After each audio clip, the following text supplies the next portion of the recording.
Bonjour à tous, bienvenue dans ce nouveau webinaire consacré à la motivation et la fidélisation des talents. Nous tenons à remercier Monsieur Franck Michon et plus particulièrement le CIC, qui est membre associé de Lyon Biopôle, d'avoir accepté d'animer cet événement. Je laisse tout de suite la parole à Monsieur Michon et je vous souhaite un très bon webinaire. Bonjour à toutes et à tous. On est ensemble pendant une petite heure pour aborder ce sujet de fidélisation, motivation. Vos questions s'afficheront à l'écran, donc n'hésitez pas bien sûr à me les poser. Et puis, je vais parler pendant 30-35 minutes sur un environnement global de fidélisation. Je vais me focaliser principalement sur un de mes sujets de prédilection qui est un énorme couteau suisse qu'on va aborder ensemble. Et puis, effectivement, vous aurez le temps de me poser toutes vos questions, même si je lirai en même temps pendant que je parlerai, bien évidemment. Le sujet du jour, la fidélisation, la motivation. Alors, moi, je suis responsable d'une équipe qui gère que des produits de rémunération à la Lyonnaise de Banque. On a plus des profils actuariat, droit du travail, et on accompagne nos entreprises qui vont actuellement de 1 salarié à 20 000 sur ce périmètre-là. Ça veut dire qu'on est capable de faire le grand écart. Et ça veut dire que je rencontre une boîte du CAC 40 ou une toute petite PME avec 3 personnes, la problématique est la même. La question est toujours la même. Comment je peux conserver, fidéliser mes collaborateurs? J'insiste bien, hein, ce n'est pas une problématique de grande entreprise, c'est une problématique de tout type d'entreprise. Je veux chouchouter un top 3, top 4 avec des talents. Et qu'est-ce que je peux mettre en place? Alors, il y a des choses que je ne sais pas faire, qu'on ne sait pas faire, mais vous le savez parfaitement. La motivation d'un collaborateur et d'un talent, c'est déjà sa rémunération classique. Donc là, c'est vous qui maîtrisez parfaitement cet environnement de gestion salariale avec des variables et des primes classiques. On a des primes récurrentes, on a des primes, des augmentations de salaire qui sont collectives et individuelles. On ne touche pas à ça. Si on s'était rencontrés il y a un an, je vous aurais dit que l'environnement de travail d'un collaborateur, il est très important. D'avoir des jolis bureaux en open space avec des outils digitaux qui fonctionnent bien, c'est un peu la tendance. Bon, la tendance cette année, c'est un peu de travailler chez soi. Donc, je rajouterai dans ce périmètre d'environnement de travail la petite subtilité du moment, c'est que nous, on l'a en tant que collaborateur CIC, de recevoir un petit kit télétravail pour travailler correctement chez soi dans de bonnes conditions, ça devient quelque chose qui est quasiment indispensable. En tout cas, travailler dans de bonnes conditions, ça fait partie de ce genre de système. Mais si on demandait à des gens qui ont démissionné pourquoi ils l'ont fait, si on fait un sondage, ce sera jamais en premier uniquement et basiquement la rémunération. C'est un tout. C'est que je ne sais pas dans quelle direction on va. Je n'arrive pas à savoir vraiment ce que ma direction veut vraiment. On s'occupe pas de moi naturellement et on pourrait faire mieux sur certains systèmes. Alors moi, mon métier, c'est de gérer, d'arriver après la paye et de travailler des outils de rémunération qui sont divers et variés.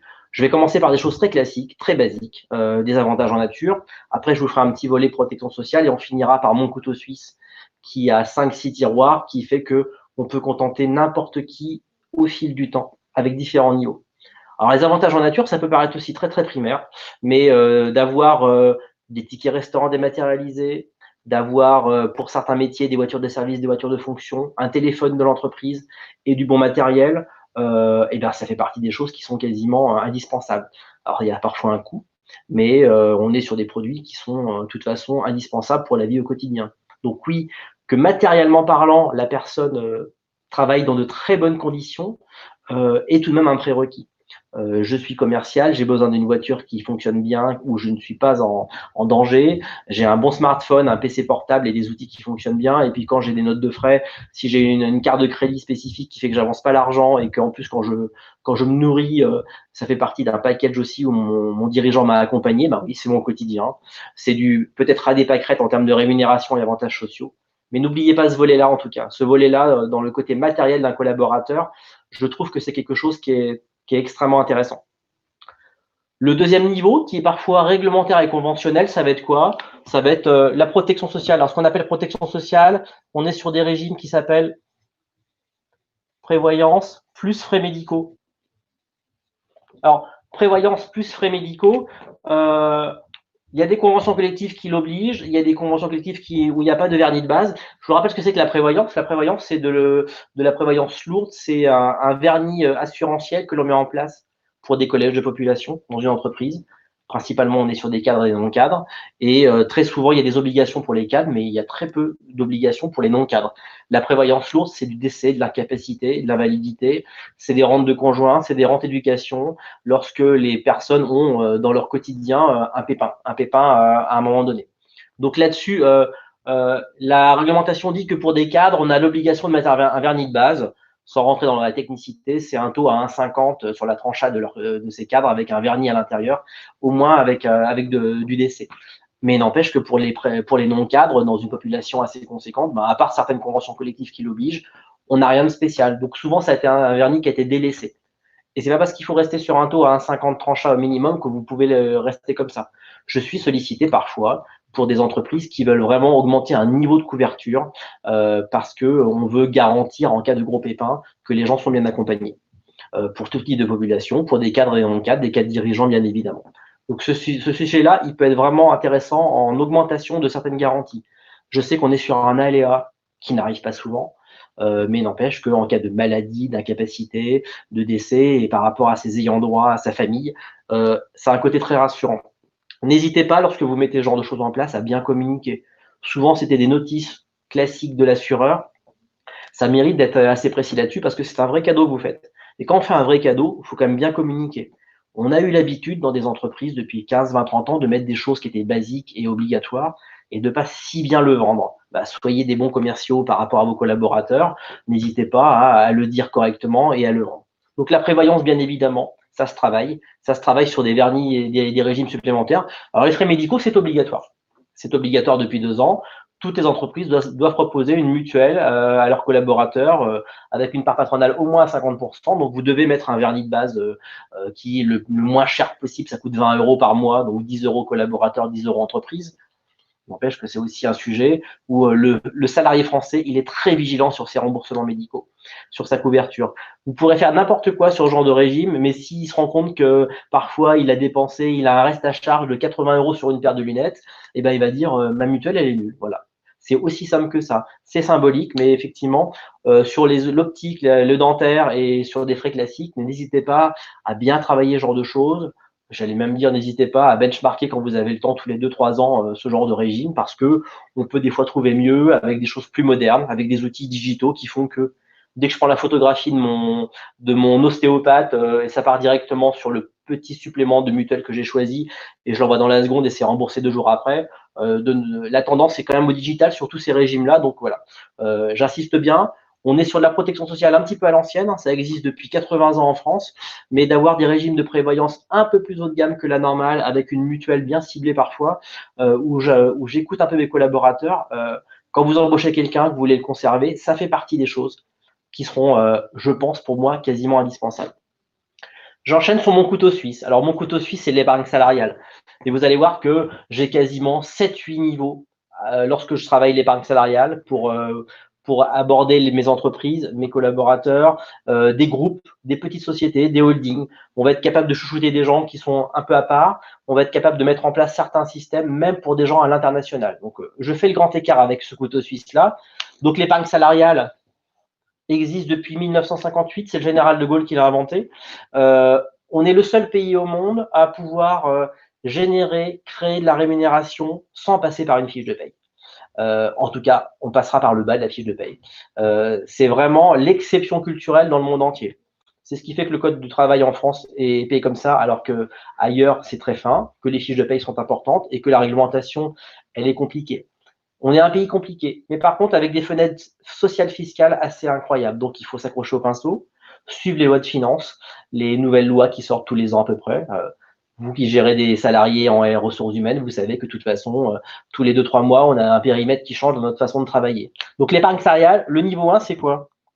Le niveau 1, dans un plan d'épargne entreprise, je commence par la version simple, PE, plan d'épargne entreprise, tout est bloqué pendant 5 ans, avec 10 cas de déblocage anticipé. Le niveau 1, le plus basique, qui se met en place dès que j'ai des salariés, au moins un salarié en un claquement de doigts, c'est mon collaborateur fait des versements libres et moi j'en rajoute un petit peu. Ça s'appelle de l'abondement. C'est un grand classique dans pas mal d'entreprises, mais je me suis rendu compte en faisant des présentations auprès de startups et de petites entreprises que parfois, il n'y a que 20% de ces sociétés-là qui sont équipées. Donc, je fais moi des versements libres en tant que collaborateur, je les verse dans mon PE et mon entreprise, elle abonde. L'abondement, c'est un vrai terme français qui veut dire que si tu en mets, j'en rajoute. C'est mathématique. Ça permet de créer une effervescence sur des enveloppes que vous maîtrisez parfaitement. Si vous avez moins de 50 salariés, on est vraiment en général sur des versions unilatérales et le budget cadeau, il se pilote à merveille. On peut donner 3 fois plus que le collaborateur a versé. Donc ça veut dire que s'il verse 1 000 euros, je peux en donner 3 000. C'est vraiment l'occasion, dans un niveau 1, parfois, de travailler un 13e mois qui n'existait pas, mais un 13e mois où effectivement chaque personne va bénéficier du même cadeau dans l'entreprise, mais ça permettra d'avoir un budget qui va être très simple à gérer. Lorsque je donne 3 000 euros à un collaborateur via l'abondement dans un PE, pour une entreprise de moins de 50 salariés, mémoriser ce chiffre, il est facile à retenir, je suis chargé à 0%. C'est le seul cas où vous allez pouvoir lâcher des primes à quelqu'un dans un environnement d'épargne salariale avec des rémunérations certes différées, où c'est chargé à 0%. Et dans la vie de quelqu'un qui gère une entreprise, l'enveloppe de rémunération, de salaire, on rajoute toujours 45% de charge. C'est le ratio classique. Des fois, on arrive même avec un ratio supplémentaire pour voir un petit peu combien ça coûte au global un collaborateur. Et là, c'est chargé à 0. Quand je donne 2 000 euros à 5 collaborateurs, ils en versent 1 000, je le double. Je donne 5 000 euros, 5 fois 2 000 euros à une entreprise, ça me coûte 10 000 euros, c'est uniquement 10 000 euros et pas 15 000 euros avec des charges dans tous les sens. Il n'y a pas plus simple. Je sais que c'est un vernis très basique et je peux donner jusqu'à 3 600 euros d'abondement par personne. Si je verse 1 200 euros, on me les triple sur le PE. Le PE, je vous rappelle comment ça marche, c'est comme une cave à vin. Tout ce que je place est tracé par année civile et je récupère l'argent 5 ans après.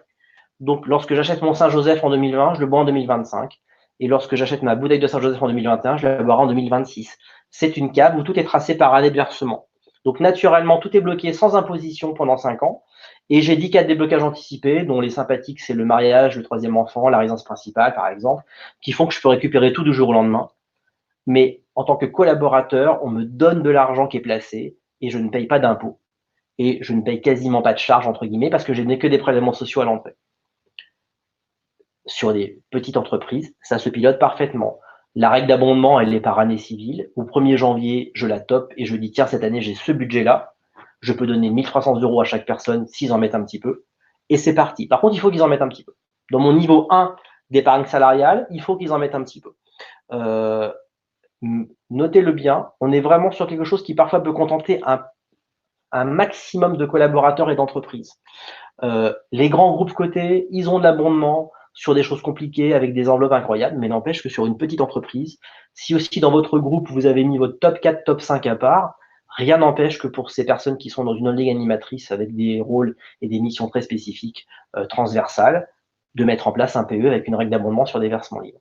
Si j'ai des collaborateurs de plus d'1 an, ce PE avec la règle d'abondement, je la mets en place dans la journée. Je dépose les accords à la direction du travail, ça se fait sur Internet, et c'est opérationnel tout de suite.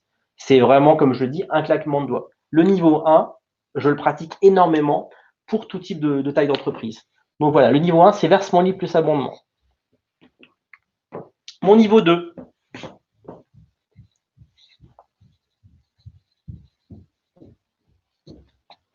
Intéressement. Je rajoute le niveau 2. Aussi un produit, un sujet qui a été créé il y a très longtemps. Alors le PE, c'est, je vous rappelle, c'est un accord collectif qui est mis en place dans l'entreprise. Et ben l'accord d'intéressement, c'est un deuxième accord collectif. Alors l'accord d'intéressement, c'est quelque chose qui va générer des primes et ces primes peuvent être soit touchées, soit placées par le collaborateur. L'accord d'intéressement, c'est, si je vous le résume, il doit être factuel et objectif et aléatoire.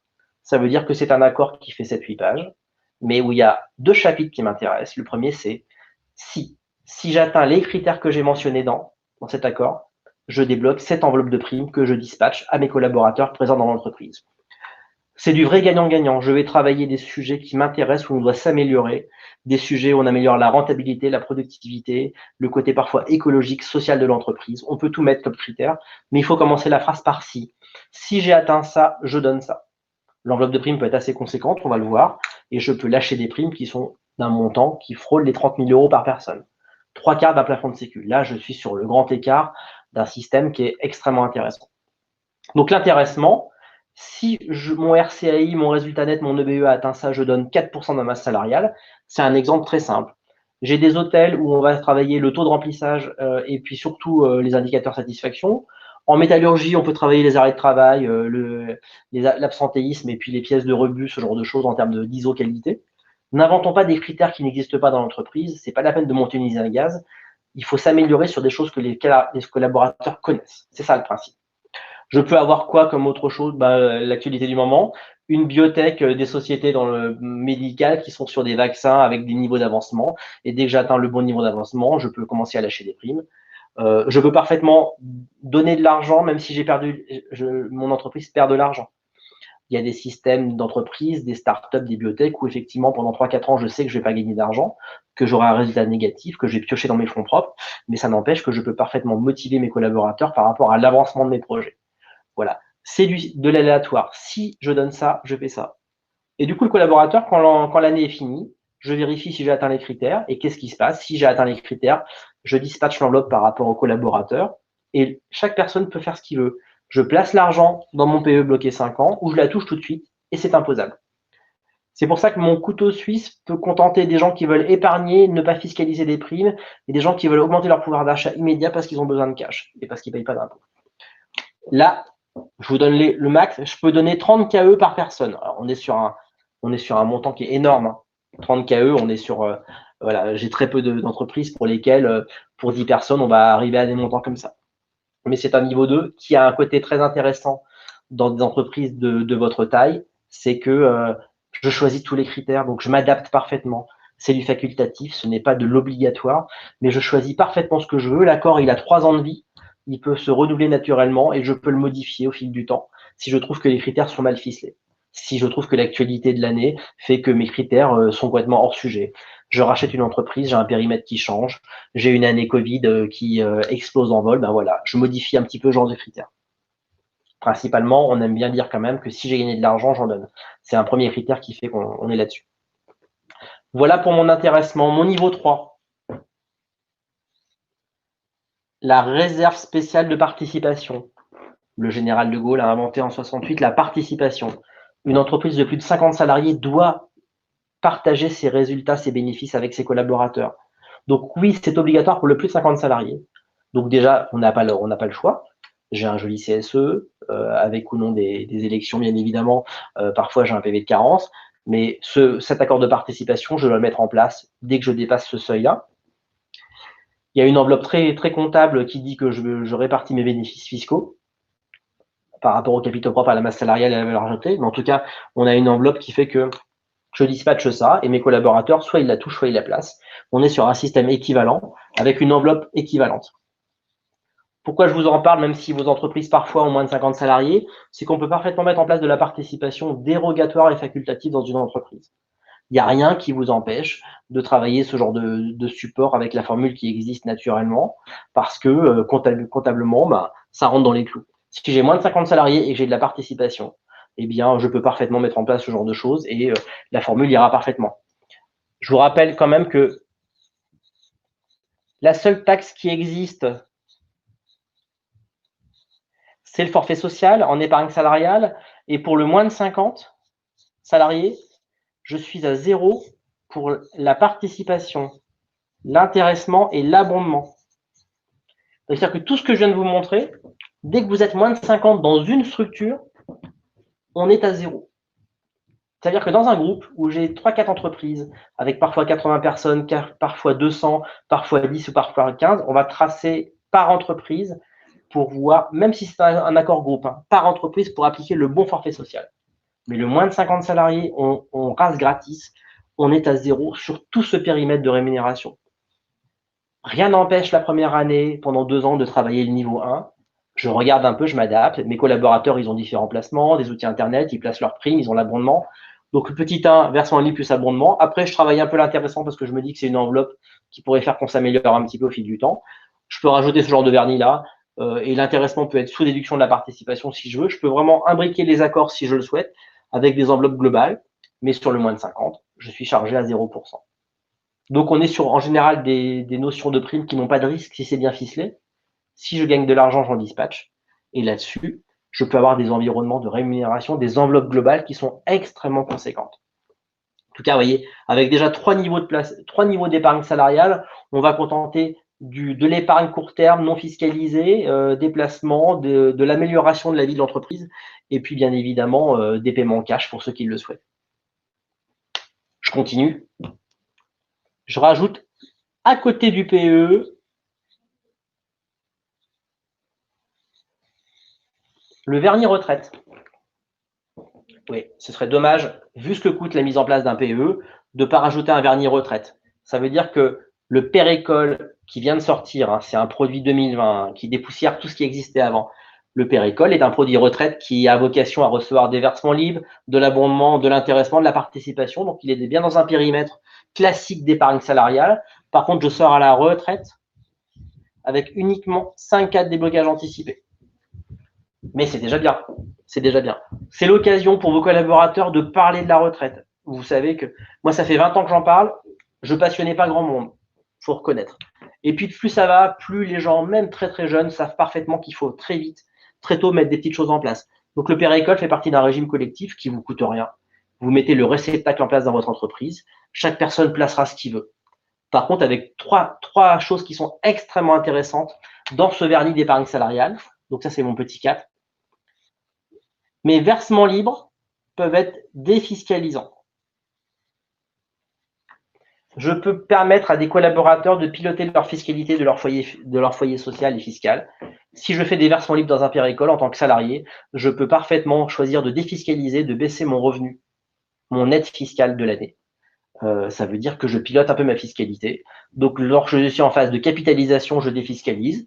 J'ai un plafond qui est de 10% de mon salaire avec celui de ma femme et on peut cumuler les 3 années précédentes. Donc, en plus, on a une enveloppe de disponible retraite qui est extrêmement conséquente. Je défiscalise si je le souhaite. Quand je partirai à la retraite, je récupère tout en capital et je vais échelonner ces rachats pour que je ne sois pas trop fiscalisé à l'âge de la retraite. Mais c'est un produit retraite où je sors en capital et je peux défiscaliser, ce qui est déjà un vrai choix sympathique.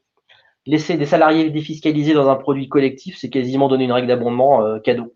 Parce qu'on va pouvoir piloter notre fiscalité là où on est le plus fiscalisé dans notre carrière. Donc, effectivement, très bon système.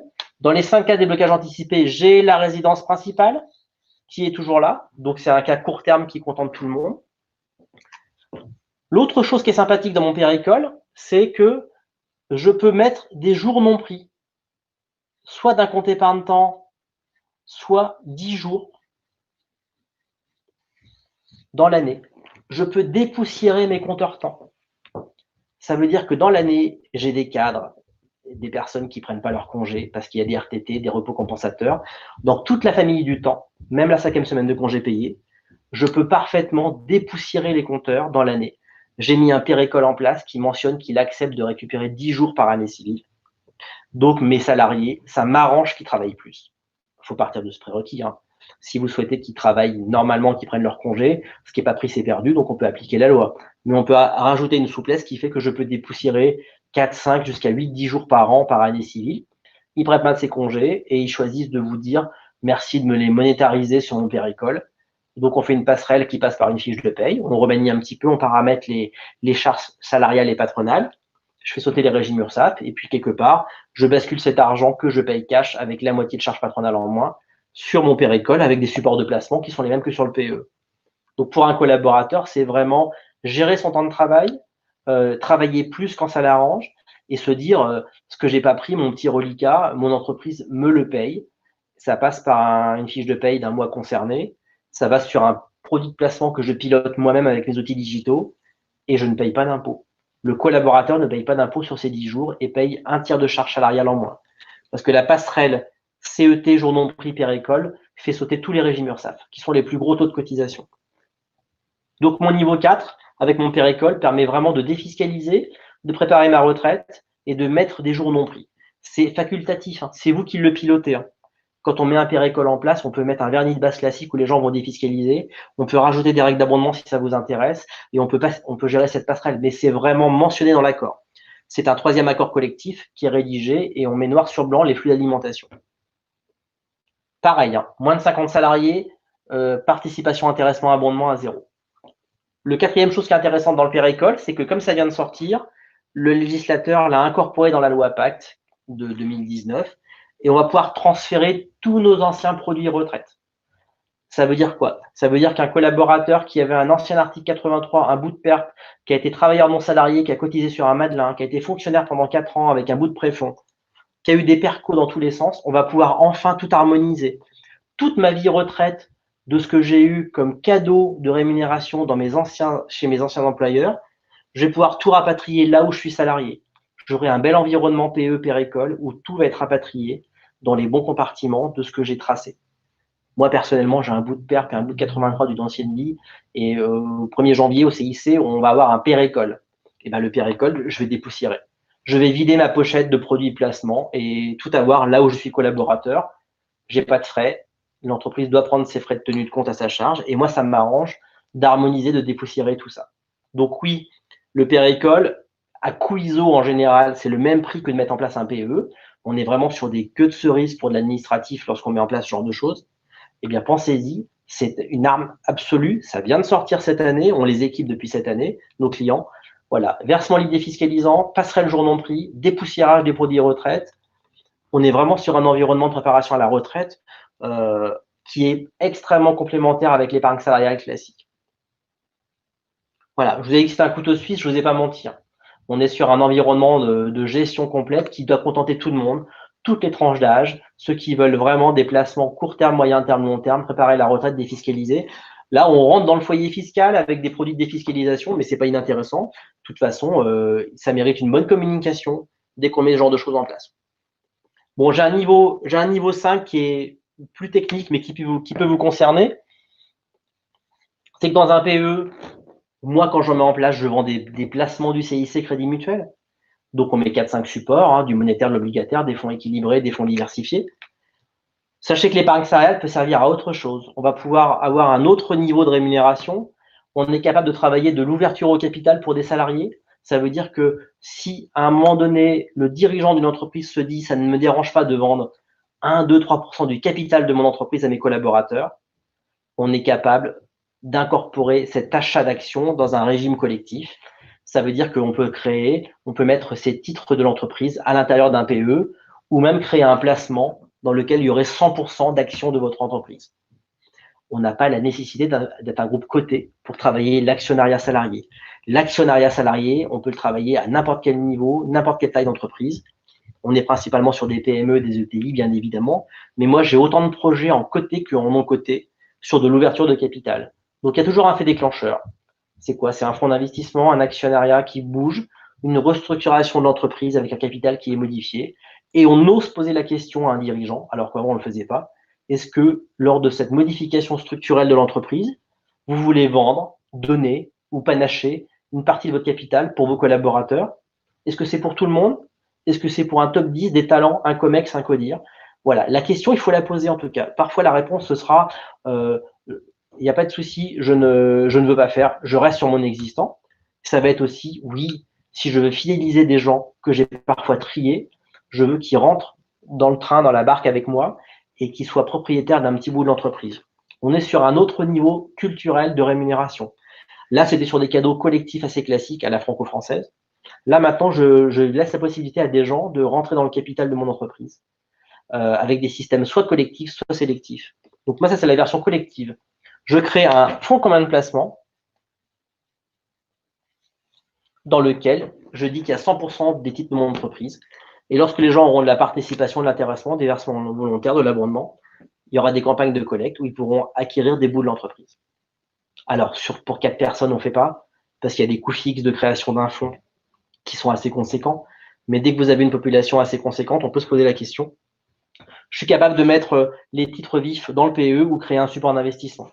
Donc, vous voyez, en fonction de la problématique et de savoir combien de personnes sont dans une entreprise, on va analyser, on va être un peu un consultant rémunération sur ce genre de dispositif pour vous dire qu'est-ce qu'on préconise, qu'est-ce qu'on sait faire et si je ne sais pas faire, qui sait faire. C'est un peu ça la démarche. Mais rentrer au capital d'une entreprise pour des collaborateurs français ou à l'international, c'est parfaitement possible via de l'épargne salariale. Donc, on peut se poser la question de créer une dynamique culturelle dans ce genre de produit.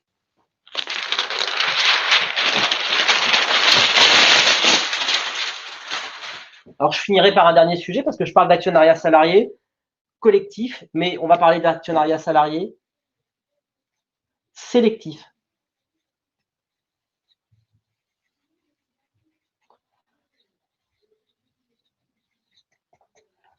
Ça s'appelle des LTI, des rémunérations long terme.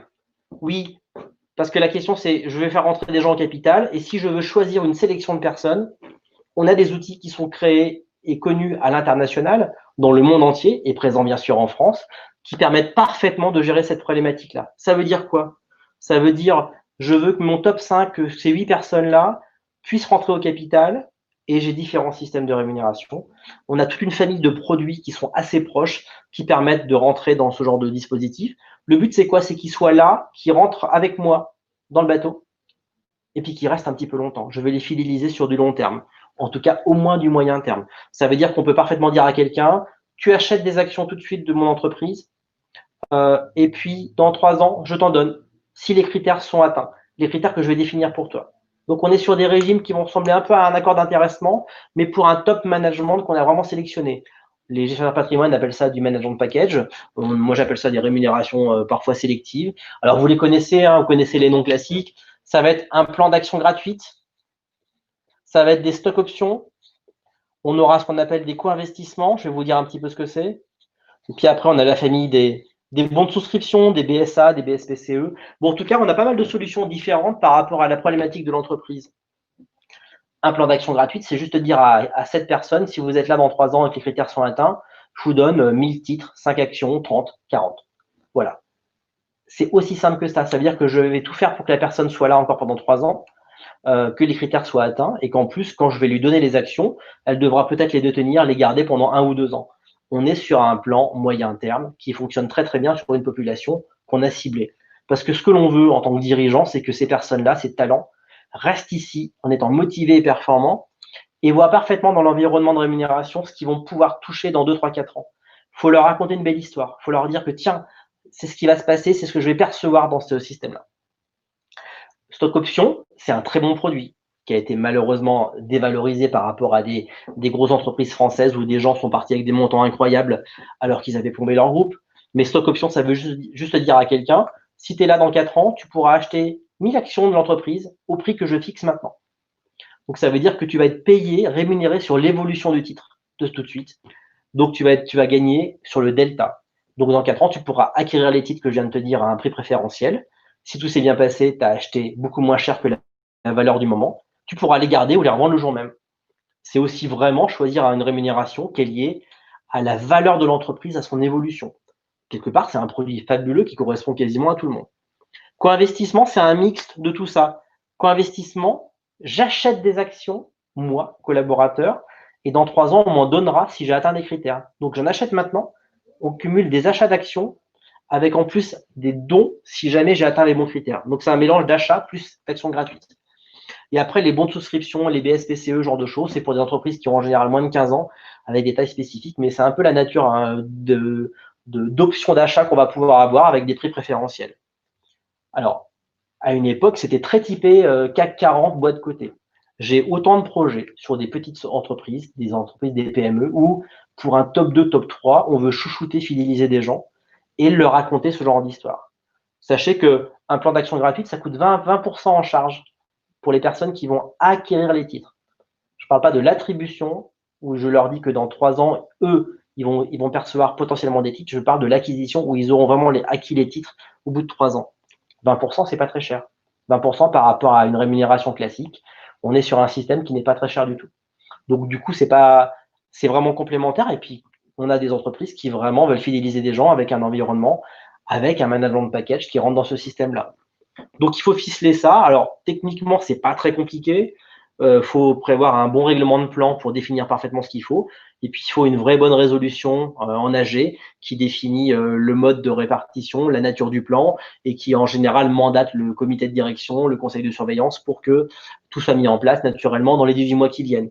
Il y a un petit peu de formalisme juridique des droits des entreprises, mais après, quelque part, la fiscalité est à pointer et soyez bien accompagné par un prestataire qui sait gérer ce genre de plan. Par contre, le point d'ordre de tout ce que je vous ai montré, c'est qu'il faut communiquer et accompagner les collaborateurs. C'est pas la peine de mettre en place des choses. naturellement, basiquement, même si c'est obligatoire, sans bien communiquer. Notre métier, à nous, en tout cas, c'est d'accompagner les entreprises en réunion de salariés, en réunion CSE, pour parfaitement leur dire qu'est-ce qu'on rajoute comme avantage et avec un suivi complet. Il faut que les collaborateurs, les bénéficiaires, ils sachent parfaitement ce qu'on leur offre et ils aient des outils pour le visualiser. Donc des outils pour la prévoyance, la mutuelle, les tickets restaurants, pouvoir payer avec son téléphone, pouvoir voir dans un environnement de rémunération un peu haut de gamme que, tiens, dans 2 ans, j'ai un plan d'action gratuite qui va se déverrouiller et je pourrais voir si je peux vendre tout ça. Voilà. Là, comme c'est important, on peut plus travailler un peu comme à une époque où tous ces outils étaient un peu délaissés et mis en place naturellement. Et puis, il faut être accompagné. Alors, je ne vends pas ma paroisse, peu importe avec qui vous travaillez, mais il faut être accompagné dans ce genre de système parce que la fiscalité en France, elle change tous les ans sur ces systèmes-là. Donc, tant qu'à bien tracer les produits et accompagner la fiscalité de quelqu'un, il faut avoir des outils et un back-office qui tiennent la route. Parce que moi, j'ai rencontré des DRH qui m'ont dit qu'ils avaient mis en place des plans de stock option et d'action gratuite depuis 20 ans pour 10 personnes dans leur groupe et qu'il y a eu 4 contrôles fiscaux parce que quelque part, les gens arrivaient mal à remplir correctement les bonnes déclarations d'impôts. Si je voulais aller à l'extrême, dans une entreprise où des personnes ont eu en moyenne tous les 2-3 ans un plan d'action gratuite et de stock option depuis 20 ans, quelqu'un qui liquiderait tout cette année aurait à peu près 14 colonnes et endroits dans un IFU à remplir correctement. Ce serait vraiment très compliqué de ne pas être accompagné. Donc pensez-y, quand vous travaillez un sujet spécifique, faites-le avec une équipe qui vous accompagne sur ce genre de système. Voilà. Je vais regarder si vous avez des questions. Je ne les ai pas à l'écran, mais je vais baisser un petit peu le tableau. J'ai balayé rapidement en 40 minutes tout ce qu'on peut mettre en place quasiment pour des collaborateurs. Je sais que c'est un peu la version express. Mais parfois, moi, en entreprise, on va analyser tout de suite si c'est pour des gens spécifiques, pour des collèges de population, pour toute une entreprise, pour tout un groupe en France et pour tout un groupe dans le monde. On est parfaitement capable de tracer, de voir parfois des préconisations. On verra aussi qu'il y a des pays où on ne fait pas ce genre de choses. Ça n'existe pas. C'est compliqué. Donc, on fera des copier-coller de rémunération classique, mais en cash, en monétaire classique. Là, on a cette analyse-là, cette culture-là qui fait que parfois, on aura des choses très simples dans un niveau 1 et au fil du temps, j'ai des groupes qu'on a accompagnés pour ajouter des niveaux 2, 3, 4. C'est assez fréquent. Ce qu'il faut, c'est parfois tout de suite s'y mettre sur des systèmes qui vous correspondent et où vous avez les moyens de le faire. Mais j'insiste aussi, c'est qu'on n'est pas que sur des grosses entreprises cotées. Chez Lyon Biopol, il y a des énormes groupes qui ont tous ces systèmes-là. Donc, en général, ils ne sont pas présents lors de ces réunions-là parce qu'on les a en plus comme clients sur certains sujets. Mais c'est pas parce que j'ai 20-30 collaborateurs que je ne travaille pas des rémunérations de ce type-là. Ça me coûte moins cher et c'est parfaitement complémentaire. Le salarié cadre français paye beaucoup d'impôts, beaucoup de charges et il a besoin d'avoir parfois des périphériques de salaire qui sortent un peu de l'ordinaire. Je déplace un petit peu le curseur pour voir si vous avez des questions.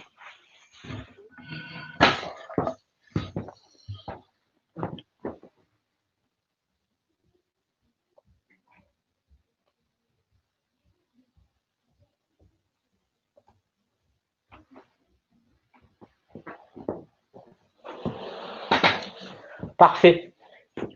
C'est très bien. Pour le moment, il n'y a pas de questions. N'hésitez pas en tout cas. On a encore 10-15 minutes à rester ensemble. Si vous avez quoi que ce soit comme question, je peux y répondre. On ne s'entend pas, on ne se voit pas. Vous m'entendez, mais vous voyez, mais moi, je ne vous vois pas, je ne vous entends pas. Voilà. S'il y a des choses qui vous ont intéressé ou des sujets qui sortent un peu de l'ordinaire, n'hésitez pas à taper quoi que ce soit. J'y répondrai dans la seconde. Je suis là pour vous accompagner. En tout cas, l'actualité de cette année, c'est effectivement le volet retraite. Le volet retraite, j'insiste bien sur le pérécole. On passe notre temps depuis quelques mois à équiper nos entreprises, à dépoussiérer les anciens régimes pour mettre en place des pérécoles parce que défiscaliser sur un produit retraite et nettoyer sa vie retraite d'anciens produits, on est sur un argument qui est extrêmement intéressant. Donc voilà.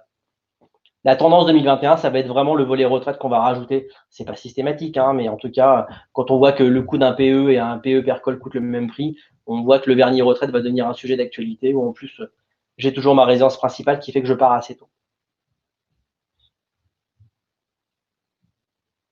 Parfait. Pas de questions. Je vois qu'a priori, c'est plutôt clair. On va attendre encore quelques minutes quand même pour vérifier un petit peu.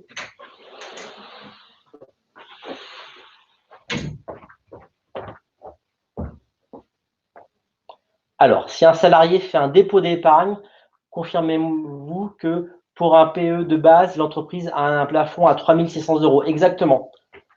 Le vernis de base de ce que je vous ai montré dans le niveau 1 de l'épargne salariale, c'est dans la partie la plus attractive possible pour le collaborateur, c'est que si je verse 1 200 €, ils sont triplés. Voilà. Donc, je peux, moi, entreprise, offrir ce montant-là systématiquement. Je peux tripler le montant. Voilà. Donc, ça va me coûter 0% en termes de frais et la personne doit faire un chèque. Alors, un versement, prélèvement sur compte, carte de crédit. Juste verser 1 200 €, c'est juste verser 100 € par mois. Donc, en plus, on peut mettre des systèmes indolores qui fait qu'il est prélevé sur son compte de 100 € par mois. Les montants sont triplés tous les mois. Il l'achète tous les mois, financièrement parlant. C'est un système qui est extrêmement intéressant. Donc, oui, on est parfaitement capable de mettre en place ce vernis de base et c'est 3 600 € offerts par an. Que la personne va pouvoir collecter. Donc, vous voyez, ça fait un énorme 13e mois net de chez net qui est investi systématiquement pour chaque collaborateur. Voilà. Quand je parle collectif pour une entreprise, si je parle d'épargne salariale, c'est tous les salariés d'une entreprise qui ont un contrat de travail, peu importe que ce soit un CDD, CDI, avec 3 mois d'ancienneté. Le seul défaut de l'épargne salariale, de mon couteau suisse, c'est que ça concerne tout le monde. On n'a pas le droit d'enlever des gens dans une entreprise. Donc oui, toutes les personnes qui sont salariées de l'entreprise avec 3 mois d'ancienneté vont bénéficier de quasiment tous les systèmes de rémunération. La seule chose qui va être un peu sélective, c'est des régimes de retraite sup, de la prévoyance et de la santé, où là, on va travailler par collège de population. Je vais tracer les cadres, les non-cadres, je vais gratter un petit peu les conventions collectives pour parfois faire un peu des différenciations. Par contre, ce système-là de rémunération un peu plus haut de gamme, c'est vraiment du LTI, c'est-à-dire que je choisis qui, peu importe où ils sont. Je n'ai pas besoin de regrouper mes dirigeants dans une entreprise pour qu'ils aient des actions gratuites. Si le salarié alors, dans un système d'abondement, lorsque je verse 1 200 €, ils sont triplés, mais nous, on rentre dans notre outil de gestion d'épargne salariale que chaque personne a le droit à 3 600 € et pas plus. Si la personne verse plus, elle a le droit, elle peut verser un quart de sa rémunération. Donc, on a parfaitement le droit de verser, si on veut, 8-10 000 € sur un PE, mais n'empêche que ce sera plafonné avec un cadeau par personne de 3 600 €. Le budget cadeau, il est alloué pour chaque collaborateur dans l'entreprise. C'est mathématique. C'est pour ça aussi que vous allez parfaitement piloter le budget max que vous allez allouer à un genre de rémunération. Vous êtes 14, vous voulez donner 1 500 € à chaque personne, un SMIC net à chaque personne, 14 fois 1 500 €, ça vous coûtera au maximum ce montant-là. Et si dans les 14, il n'y en a que 8 qui y vont, et bien tant pis. Mais en tout cas, ils auront bénéficié de ce montant-là. Et c'est pas parce que les autres l'ont pas utilisé que je vais le redonner au premier. On a une formule mathématique pour chaque personne. C'est aussi basique que ça.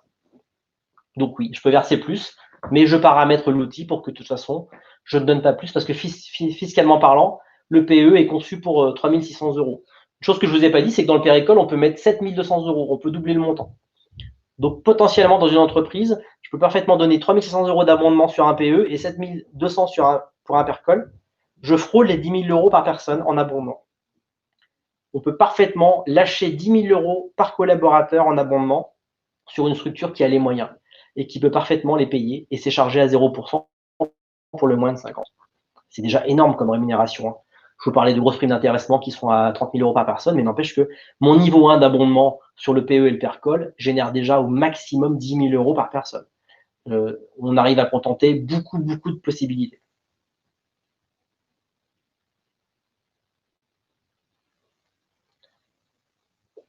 Alors, on attend encore un petit peu, il y a des questions qui sont arrivées, donc ça c'est très bien. Souvent, lorsque je fais cette présentation-là, le premier réflexe lorsqu'on me contacte, c'est dans le fond, l'épargne salariale m'intéresse parce que pour mes 15-20 salariés, on n'a rien. Donc oui, on s'est rendu compte qu'en statistique, c'est souvent le premier réflexe, c'est de dire tiens, je vais commencer, je vais mettre les pieds à l'étrier de ce genre de rémunération, versement libre plus abondement. Et après, on verra si au fil du temps, je rajoute des choses complémentaires comme de l'intéressement par exemple. Mais le PE pérécole avec une règle d'abondement aux petits oignons qui est calculée par rapport au budget cadeau, ça fonctionne comme ça.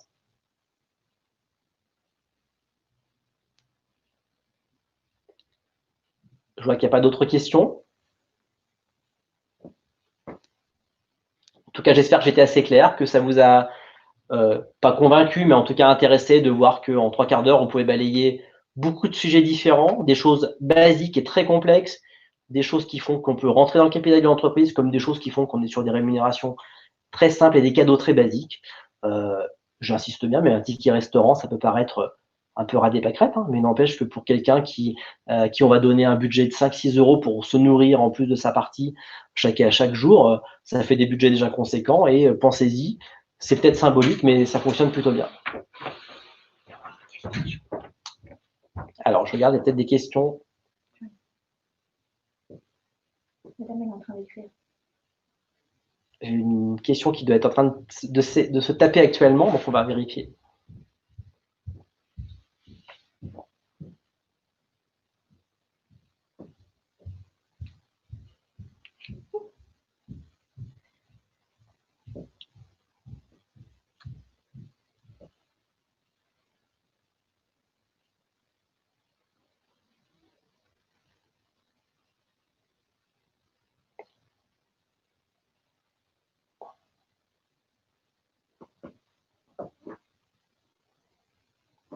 Alors, si vous voulez parler de ces sujets-là à vos collaborateurs, à vos salariés, les sujets sont tellement divers et variés. Je ne passerai pas par un cabinet comptable, je passerai plus par des gens comme des assureurs ou des banquiers, des vrais spécialistes de genre de rémunération.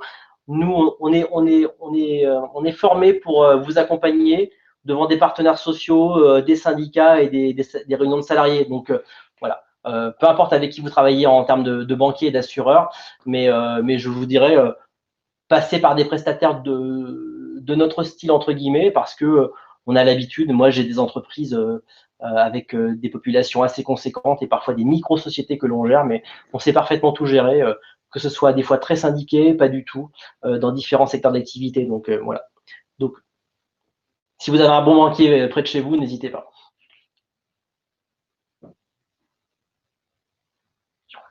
Parfait. S'il n'y a pas d'autres questions, ben, je vais vous laisser. Je vais peut-être redonner la main à la personne qui s'était présentée au début. Je me souviens plus à Justine, si elle veut clore cette présentation.